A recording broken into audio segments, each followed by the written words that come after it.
Olá, sejam bem-vindos a mais uma leitura do Evangelho no Lar. Eu sou Camila Sanches, a sua corretora de lares. Por favor, separe um copo de água para cada pessoa que desejar receber a água fluidificada. E se você tiver algum animal de estimação, faça a limpeza das vasilhas e coloque água nova. Vamos iniciar com a oração de abertura. Rogamos ao Senhor Deus Onipotente que envie bons espíritos para nos assistir, que afaste os que poderiam nos induzir em erro e que nos conceda a luz necessária para distinguir a verdade da impostura. Afasta também os espíritos maldosos, encarnados ou desencarnados, que poderiam tentar lançar a desunião entre nós e nos desviar da caridade e do amor ao próximo. Se alguns procurarem introduzir-se aqui, faz que não encontrem acesso no coração de nenhum de nós. Bons espíritos que se dignam a vir nos instruir, nos tornem dóceis a seus conselhos. Nos livrem de todo pensamento de egoísmo, orgulho, inveja e ciúme. Nos inspirem compaixão e benevolência para com os nossos semelhantes, presentes ou ausentes, amigos ou inimigos. Façam que, finalmente, pelos sentimentos de que fomos animados, reconheçamos sua benéfica influência. Deem aos médios que escolheram para nos transmitir seus ensinamentos a consciência da santidade do mandato que lhe é confiado e da gravidade do ato que vão realizar, a fim de que o façam com o fervor e o recolhimento necessários. Se na reunião houvesse pessoas que a ela tenham vindo atraídas por outros sentimentos que não os do bem, abram seus olhos à luz e perdoem-nos, como nós perdoamos se vierem com más intenções. Pedimos especialmente ao espírito de André Luiz, nosso guia espiritual, que nos assista e que vele por nós. A leitura de hoje do Evangelho segundo o Espiritismo de Allan Kardec é do capítulo 5, Bem-aventurados os aflitos, causas anteriores das aflições, itens 7 a 10. Os sofrimentos por causas anteriores à vida presente são muitas vezes como aqueles das culpas atuais, consequência natural da falta cometida. Isto é, que por uma rigorosa justiça distributiva, o homem sofre o que fez sofrer aos outros. Se foi duro e desumano, poderá, por sua vez, ser tratado duramente e com desumanidade. Se foi orgulhoso, poderá nascer uma condição humilhante. Se foi avarento, egoísta ou se fez mau uso de sua fortuna, poderá ser privado do necessário. Se foi mau filho, poderá sofrer por causa de seus filhos e etc. Assim se explicam, pela multiplicidade das existências e pelo destino da Terra, como um mundo expiatório, as anomalias que a distribuição da ventura e da desventura entre os bons e os maus apresenta nesta Terra. Essa anomalia só existe na aparência, porque só é considerada do ponto de vista da vida presente.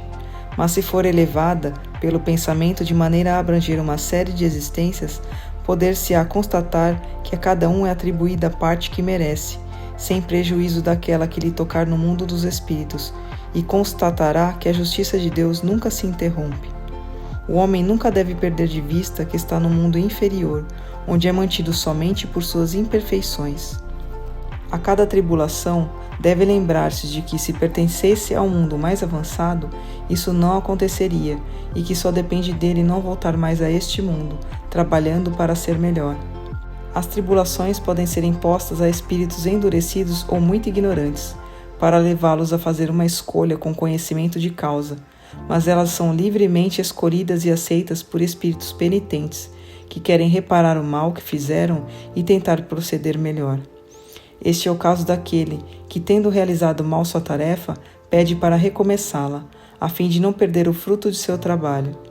Essas tribulações são, portanto, ao mesmo tempo, expiações do passado, que elas castigam, e provas para o futuro, que elas preparam. Rendamos graças a Deus, que em sua bondade concede ao homem a faculdade da reparação, e não o condena irrevogavelmente por uma primeira falta. Não se deveria acreditar, no entanto, que todo sofrimento suportado neste mundo seja necessariamente um indício de determinada falta. Muitas vezes são simples provas escolhidas pelo Espírito para concluir sua purificação e apressar seu progresso. Assim, a expiação serve de prova, mas nem sempre a prova é uma expiação. Mas provas ou expiações são sempre sinais de uma relativa inferioridade, porquanto o que é perfeito não necessita mais ser provado.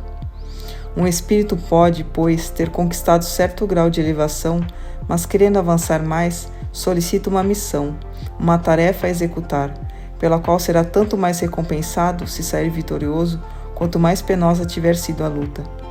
Tais são de modo particular essas pessoas de instintos naturalmente bons, de alma elevada, de nobres sentimentos inatos, que parecem nada de mal terem trazido de sua existência precedente, e que sofrem com uma resignação totalmente cristã as maiores dores, pedindo a Deus para suportá-las sem murmurar.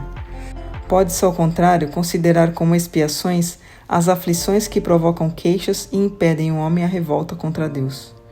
O sofrimento que não provoca queixas pode, sem dúvida, ser uma expiação, mas é o indício de que foi antes escolhida voluntariamente que imposta, e a prova de firme resolução, o que é sinal de progresso.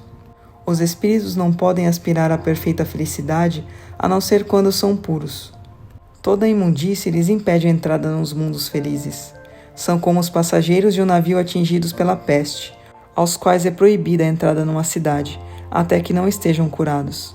Em suas diversas existências corporais, é que os espíritos se desapossam aos poucos de suas imperfeições.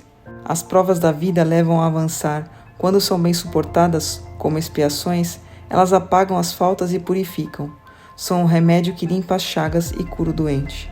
Quanto mais grave é o mal, tanto mais enérgico deve ser o remédio. Aquele, pois, que muito sofre, deve reconhecer que tinha muito a expiar e deve se contentar com a ideia de logo estar curado. Depende dele, por sua resignação, tornar proveitoso esse sofrimento e não perder seu fruto por queixumes que, em tal caso, o levariam a ter de recomeçar. Palavra dos Espíritos, graças a Deus. Mas antes de iniciarmos a oração de encerramento, eu quero pedir a você, que ainda não é inscrito em nosso canal, por favor, se inscreva agora. Clique no botão inscrever-se aqui abaixo do vídeo. Aproveita para ativar o sininho das notificações e receber todos os nossos vídeos. Se você está com problemas, precisando de ajuda ou conhece alguém que está enfrentando muitas dificuldades em casa, como animaizinhos perdidos ou doentes, brigas constantes com os filhos, discussões no relacionamento, por favor, compartilhe essa mensagem. Leia também a descrição desse vídeo e entre em contato conosco pelo WhatsApp. Você pode salvar a vida de alguém, curtindo e compartilhando o nosso conteúdo. Vamos finalizar com a oração de encerramento. Agradecemos aos bons espíritos que se dignaram vir comunicar-se conosco e lhes rogamos que nos ajudem a pôr em prática as instruções que nos deram e façam com que, ao sair daqui, cada um de nós se sinta fortalecido na prática do bem e do amor ao próximo. Desejamos também que essas instruções sejam proveitosas para os espíritos sofredores, ignorantes ou viciosos, que puderam participar dessa reunião e para os quais imploramos a misericórdia de Deus. Amém.